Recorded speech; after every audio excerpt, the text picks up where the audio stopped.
Dans cet épisode, je vais vous lire un article paru dans la revue Info Yoga été 2022.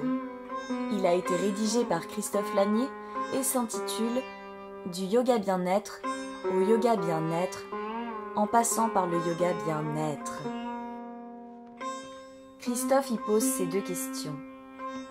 La notion du bien-être mise en avant dans le yoga moderne est-elle compatible avec la pratique traditionnelle ?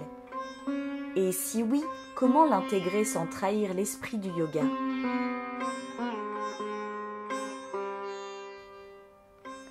Aujourd'hui, le yoga est bien souvent présenté comme une pratique de bien-être qui détend, assouplit et renforce le corps, tout en apaisant le stress de la vie moderne.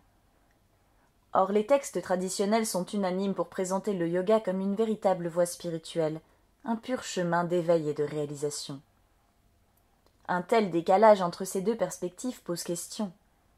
Il est possible d'y voir l'opposition entre la pensée orientale et la pensée occidentale, ou bien entre la vision traditionnelle et la vision moderne, ou encore entre l'approche spiritualiste et l'approche matérialiste, voire entre une démarche désintéressée et une démarche mercantile. Il y a sans doute du vrai dans ces différents points de vue, mais la réalité est sans doute plus complexe et plus nuancée. En effet, au lieu d'opposer deux visions, il vaut mieux chercher à les réunifier en trouvant le troisième terme qui les relie. C'est le principe même du yoga. Aujourd'hui, en Occident, lorsqu'on parle de yoga, on pense tout d'abord au corps, alors que traditionnellement en Inde, il s'agit avant tout de l'esprit. Nous avons déjà abordé cette thématique dans le texte Yoga et bouddhisme, les retrouvailles en Occident, paru dans la revue Info Yoga numéro 97, mai-juin 2014.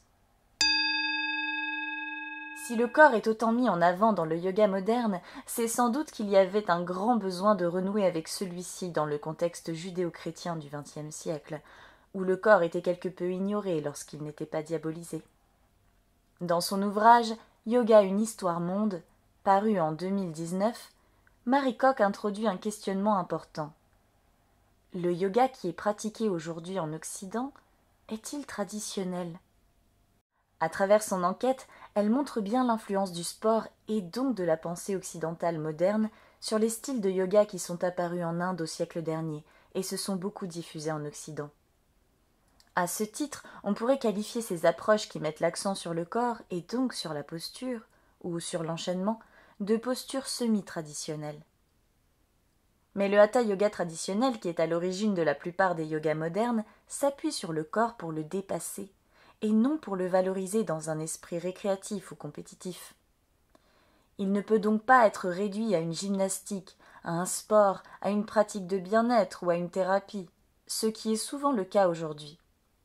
Ces approches réductrices du yoga ont un grand succès dans une société moderne où tout devient consommation, y compris le bien-être, et où l'image prime sur tout le reste. Nous pouvons déplorer à juste titre que l'esprit du yoga soit souvent dévoyé aujourd'hui, mais par ailleurs, le yoga bien-être qui est accessible à de très nombreuses personnes peut constituer un accès vers une recherche plus profonde. La plupart des élèves qui s'inscrivent à un cours de yoga attendent avant tout un mieux-être dans leur corps et leur quotidien. Il est important de répondre à cette demande en proposant des pratiques qui amènent la détente, un meilleur ressenti du corps et du souffle et un certain apaisement mental. De ce point de vue, le yoga bien-être est tout à fait légitime, mais il convient de ne pas occulter pour autant la véritable portée du yoga, qui ne peut se limiter à ce premier stade. Certains élèves ont tendance à s'installer dans celui-ci, alors que d'autres recherchent d'emblée à le dépasser. Comme le dit une collègue, il y a des anciens qui ronronnent et des nouveaux qui cartonnent. Si le fond du yoga est ignoré, on risque de rester empêtré dans sa forme. Si l'esprit est absent, on demeure limité dans la lettre. Quel que soit son courant, un yoga digne de ce nom devrait nous amener vers un état plus léger, plus ouvert, et donc nous aider à être moins attachés à notre personnalité, à notre performance, à notre image, à nos tendances égotiques. Bien sûr, dans un premier temps, la pratique du yoga peut aider à retrouver de la confiance en soi, à se valoriser, à développer des capacités au niveau physique, énergétique et mental permettant de mieux s'intégrer dans son entourage. Mais il convient de rester vigilant afin que cela ne débouche pas sur un renforcement de l'ego. Si l'enseignant est lui-même dans cette tendance, il y a peu de chances pour que l'élève évite ce travers. Nous ne sommes pas à l'abri de ces dérives, et il convient de rester particulièrement attentif, car si les tendances égotiques grossières sont facilement décelables, celles-ci peuvent œuvrer à un niveau plus subtil et beaucoup moins visible. Il a développé un ego plus grand que la somme des égos de ses disciples, disait un yogi impertinent, quelque peu provocateur, en commentant les propos d'un enseignant de yoga mondialement connu qui se targuait d'avoir créé le yoga moderne en l'adaptant au monde occidental. Il vaut peut-être mieux commettre ce petit crime de lèse-majesté que d'adopter une attitude servile de lèche-majesté. Le yoga authentique propose des remèdes non seulement à la souffrance, mais également à l'ignorance qui est bien souvent à l'origine de cette souffrance. Face à la souffrance, il est bon de proposer un yoga bien-être pour réduire la douleur et le mal-être. Mais la portée en sera limitée si on ne traite pas également l'ignorance. C'est l'objet du yoga bien-être qui vise à amener des prises de conscience sur notre nature réelle, ou tout au moins à réduire nos identifications à notre corps, notre statut, notre réputation, notre personnalité, nos valeurs, nos idées, etc. Plutôt que de rajouter des couches de sagesse, il s'agit davantage d'enlever des couches d'illusion. Plutôt que d'être davantage ceci ou cela, il s'agit de ne plus être ceci ou cela. Neti, ni ceci, ni cela. Tel est l'enseignement commun à différents courants de sagesse en Inde. Le meilleur bien-être, c'est le bien-être. Bien entendu, il est important de ne pas aborder cet aspect de façon trop abrupte, car dans certains cas cela pourrait produire des effets inverses et amener des blocages au lieu des prises de conscience escomptées. Si certains élèves réagissent bien à des pratiques un peu décapantes, d'autres ont besoin d'une progression plus douce. L'enseignant doit rester à l'écoute et adapter en fonction des situations son dosage entre yoga bien-être et yoga bien-être, entre les pratiques qui font du bien et celles qui amènent de la connaissance. On peut considérer le yoga bien-être comme le début de la démarche et le yoga bien-être comme sa finalité, son aboutissement qui n'est autre que l'éveil, la réalisation de notre véritable nature. Cette nature de l'absolu qui nous échappe complètement peut néanmoins être conçue comme pure vacuité de soi ou comme pure plénitude du soi, selon le point de vue qu'on adopte. Dans les deux cas, il s'agit de ne plus être cet individu limité qui se détermine en fonction d'un autre qui lui serait extérieur. Mais pour réaliser ce bien-être, cet ultime, cet absolu, nous devons sans doute développer un yoga bien-être et bien renaître.